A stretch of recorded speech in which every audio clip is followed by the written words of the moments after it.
From Illinois Public Media, this is the 21st Show. I'm Brian Mackey, and this is Eric Burgett. Put on my blue suede shoes and boarded the plane. Touchdown in the land of the devil blue in the middle of the pouring rain. Burgett is a country singer who plays piano. He's based in Nashville, Tennessee, but is originally from the small town of Latham in central Illinois. This is a performance from yesterday afternoon at the Farm Progress Show. And then I'm walking in Mackey, walking with my feet 10 feet off the bed, walking in Mackey. Farm Progress is an annual trade show that bills itself as the nation's largest outdoor farm show. It alternates locations every year. Even-numbered years are in Boone, Iowa. Odd-numbered years are in Decatur, Illinois, which is how I found myself walking the grounds Tuesday afternoon. The scale of the event is hard to convey. It spans many acres, features the latest in farm machinery, tractors, combines, trailers, drones, dryers, seed, fertilizer, financial products. It goes on and on. Think of it like the state fair, but without the carnival rides and corn dogs.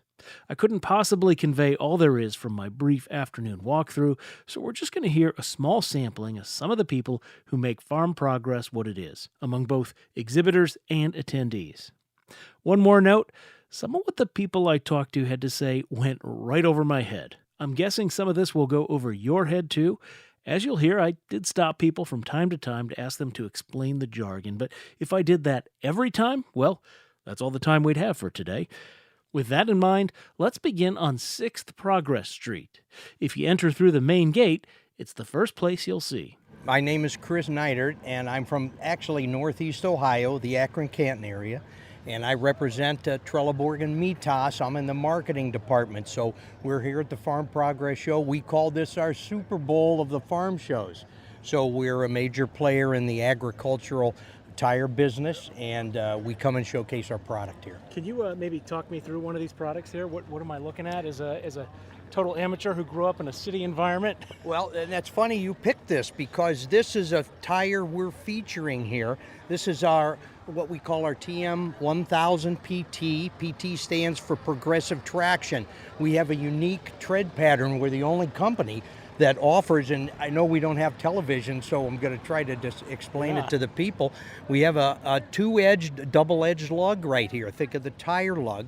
And this Maybe we should set up just by saying this tire is what, 7 feet in circumference? Yeah, so this or not circumference, excuse me, I'm going to say it again. This might be an 8-footer. 8 foot in diameter. I got to think. Yes, diameter. Think back to my high school geometry. Let me tell you what else. Our niches are high horsepower tractors. So you can see what kind of equipment. The equipment's getting bigger, heavier. We have to respond with product.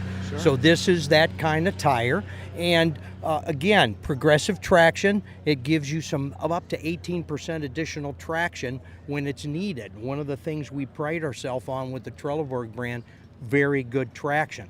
The other thing is this thick. I mean, it's like as deep as my fist here. Oh, yes. Yeah. So we call this a double-edged lug. As the tire starts to dig into the ground, it'll grab on this first lug, and then it grabs this other double edge. The more biting edges you have, the better traction you're going to have. How much rubber is this? Or is this a synthetic sort of... No, this is a combination natural and synthetic rubbing. Well, that's funny you say that because you're going to see on here blue technology. Right here, you're going to see this blue tire. One of the things we pride ourselves on, that's funny you talked about a little bit, we're very environmentally conscious. I realize it's a tire, but we're trying to use less electricity, less steam. We're trying to put less carbon emissions into the atmosphere, and our factories do that. We really pride ourselves. And believe it or not, in the tire world, we're trying to be as clean as we can. So my minivan gets 60,000 miles before my tires wear out. What are these things rated for? Well, what happens in the ag world, it's rated on hours and dictated by, your use. But I got to tell you, we build some of the finest tires in the world, 10-year warranty on our product. So we build a good tire and we stand behind it. Okay, moment of truth. What is a set of these going to set me back from my implement? Unfortunately, here's the answer I'm going to give you.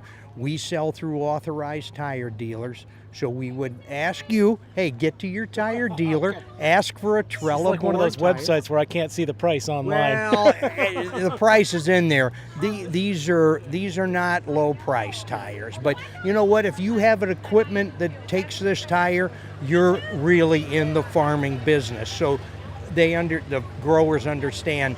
Hey, to get some, you got to pay some money to get a good quality product. We built some of the finest tires in the world, and we're very proud of that. I can sense your passion for tires. Well, thank you, because I've been doing this. People can't see me. I'm not a young man. I've been in the tire business a while. I'm very passionate about our product because we do build good products, and that's why we're here at Farm Progress. We think this is the best show for us to showcase our product, and you can see how many products we have on display here. Yeah, tell me about that. What makes this show, for people who are not in the agriculture industry, what makes this show special, as compared to your average state or county fair or anything else? Well, first of all, it's the sheer number of people that are going to come by the booth. Today's day one. I don't know when we're airing here, but we had very good traffic. We're on a good street. We're on 6th Street. If you're going to air this pretty quick, we're on 6th Street, booth 612. So stop by and see us. But we think the exposure at the Farm Progress Show, we've been coming here for many years. Matt Youngman, show manager, he does a very good job. They get the people in here. I don't know when you got here. We got in a traffic jam this morning, even leaving 6 o'clock in the morning from the hotel. So this is a very well attended show. The farmers are here. That's who we're after. So we call this our Super Bowl of farm shows right here. Last night when I got home, I looked up the price on a TM1000 PT. A few places had them for more than $5,000 each, or 4 for $20,000. I continued up 6th Progress Street, where Sullivan Auctioneers has a variety of vintage farm machinery and trucks like a sweet two-tone Ford Bronco, mint green over sage, with less than 50,000 miles. But more on the auction in a minute. Next to those trucks are a couple of Easy Trail 50-bushel gravity wagons filled with corn. A man wearing a T-shirt in Alice Chalmers orange is running his hand through the grain. How's the corn? Because we don't see it much from England. Oh! My name's Rob. I'm from Northern England. What brings you here? Well, we're on holiday, and then we thought we'd come and have a look around this show as well. So what do you do in life back in England? Well, we work. Me and my son, we work for a New Holland dealer back in England. Industrial equipment, agricultural equipment. Agricultural, yeah. So what's the most progressive thing you've seen at the Farm Progress Show? I guess the sheer size of the machines, the combines and the carts, just the sheer size, really. How does that compare to what you have back home? Well, we've got big machines back home, but we don't see as many like we do, like you've got here. Yeah. So you were just, can you maybe describe for our listeners what you were just checking out over here? It's a cart? We don't see the corn like this doesn't get combined back home. It doesn't go through the combine. It all gets forage harvested for whole crop for animal feed. So we don't see it loose like this back home. So we're looking at a bin full of just, millions of kernels of corn. That's what I was looking at. Well, thanks for talking with me. I appreciate it. No problem. Enjoy the show. Thank you. You probably thought I was a bit weird looking at that. No, I was curious. It feels very satisfying, I imagine. After chatting with Rob, I bumped into one of the people running the auction of the vintage vehicles and equipment I'd been admiring a few minutes earlier. My name is Cody Holst. I'm the general manager of equipment sales with Sullivan Auctioneers in Big Iron. And where are y'all based? So we're across the entire country, multiple offices. I office out of the Hamilton location. That'd be one of what we call our home offices. So about 2.5, 3 hours from here, from Decatur. So, yeah. And as we stand here at the grounds, booth 707, it's like, well, where'd this come from? Well, no doubt when you come to Farm Progress, you get to see a lot of new equipment, a lot of similar equipment, right? Might be a different brand, but what we wanted to do is take a different approach and find a lot of rare tractors, rare trucks that have a lot of history and stories behind them. So everything you see here is for sale. And it'll be on the auction tomorrow, closing about 3 o'clock in the afternoon. But another interesting point to all this, as we started to do this and take a different twist and approach to being here, was we had some people that wanted to maybe donate an item to Farm Rescue. Dan and Casey Sullivan graciously donated the John Deere 4230 up here. That's a large donation, and 100% of the hammer price of that tractor will go to Farm Rescue. And then it Hammer just price. I'm picking up, for those of us not steeped in auctioneering, that's the hammer comes down sold. Yes, absolutely. Yep. And so then it just started to gain some more traction and momentum, and Farm Rescue was really excited, and Farm Progress was great to work with, and we all, jointly together started to get some other pieces. So we've got a John Deere patio tractor that's donated by Ron and Mark Stock to Farm Rescue. We've got a nice little John Deere two-wheel drive tractor up front donated by Joe Swindell to Farm Rescue. And so the pieces just came together, and not only do we have a really rare, one-of-a-kind booth, we're also doing a lot of good for a great cause, for a great company, and that's Farm Rescue. I don't know how knowledgeable you are about all these individual items. Can you take me through, this this implement here or that John Deere? The four-wheel drive yellow John Deere, everybody sees it and is like, man, that's a yellow one. What's going on there? All the way up there on the corner. John Deere four-wheel drive. Why is it rare? Well, one, it's yellow, and it has a PTO, and it has a 3-point on it. But what makes it as rare of any of them in the country, believed to only be 2 of them, is that it was issued to the Navy. It's got the official stamp on the tractor next to the serial number that it was issued to the Navy when it was made. Super, super rare. So right? it's either surplus or stolen goods. What? Yeah. And so that George Braskus, he consigned that item. He also consigned a mechanical front-wheel drive John Deere open station, and it's a 4-post, which makes it rare before they went to the 2-post. And you jump over to all the trucks that Craig has a great knowledge of, a lot of cool, rare collector trucks, just a little bit of everything for everybody here in the booth. Yeah, who is your typical customer? Is it the rich collector? Is it the person looking for, how do you... I would say we have a very vast customer base. It could be someone that's just not involved in agriculture but likes rare pieces to collect. But, we have a lot of farmers that enjoy buying good 40-20s and putting them in their shop to maybe just show off or to go put to work too, right? So the John Deere four-wheel drive, the yellow one up there on the front corner, he used it when he got it, right? It had a PTO and 3-point. And so I would say that's always the question on a lot of these. Is it going to go sit in a shop or a showroom, or is it going to go to use? It's 50-50. We'll find out who the buyer is and what they plan to do with it. Do you have a personal preference? Does it pain your heart to see it sit in a shop, or pain your heart to see it get mud on it? Oh, no, I'd like to see it go to a new home and people enjoy it. Thanks for your time. I appreciate it. Can you say your name? It's the 21st show. We're visiting the Farm Progress Show, which has been happening yesterday, today, and tomorrow in Decatur.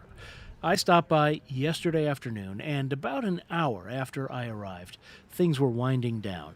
Attendees and exhibitors were heading for the exits, including a group of 5 people wearing bright yellow protest shirts. Well, I'm Karen Brocklesby, and I'm from Edinburgh, Illinois. Okay. And we're asking people to sign postcards. We want to communicate to our legislators here in Illinois that we don't want companies that want eminent domain for private gain. We don't want those things to be allowed. And maybe you can just tell for our listeners who don't have a visual on us, what does your shirt say? My shirt says no eminent domain for CO2 pipelines. And so CO2 pipelines are what is being proposed to get CO2 to sequestration areas. There are a number of pump it way down underground, and there are a number of projects proposed here in Illinois. None of them have been approved before the U.S. EPA yet.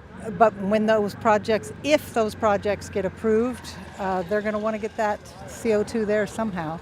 And people not far from here, right? 25 miles? Yeah. 30 miles? So, is this is the Muhammad Aquifer? Is that?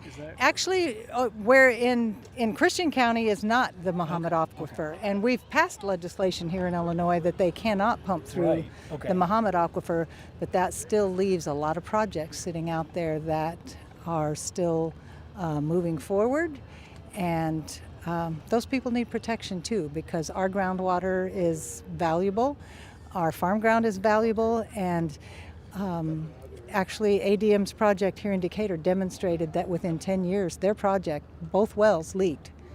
And so, what is your concern with the leaks? What is the danger with that? Well, when CO2, like if it's sequestered underground and it rises above that cap rock, it gets into water. And when CO2 combines with water, it's very corrosive. It forms carbonic acid, which can then leach heavy metals out of those rock formations. And when we get those heavy metals deposited back into the water that we need to use, it's poison, basically. And then if the CO2 actually rises back to the surface, for your soils, soil chemistry is very fine balance. And so when you have all these other things rising back from under the ground, you cause difficulty for raising crops. And this is some of the best farm ground in the world. The idea that we need to use it as a storage dump for somebody's manufacturing byproducts is just crazy. And is there a name for your organization? Or? We are Citizens Against Heartland Greenwashing Projects. Is that COGWHOOPS? So we just call it CAHGP. Okay. Thank you for your time. Well, thank you. And that was it. I said it would be a short visit. If you are interested in attending the Farm Progress Show, it continues today and tomorrow, 8 a.m. to 4 p.m. in Decatur. Coming up after the break, journalism and artificial intelligence. This is the 21st Show. Stay with us.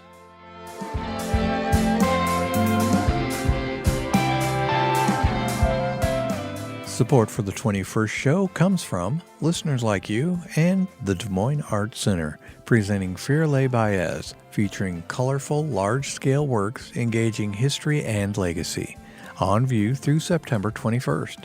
Details at DesMoinesArtsCenter.org.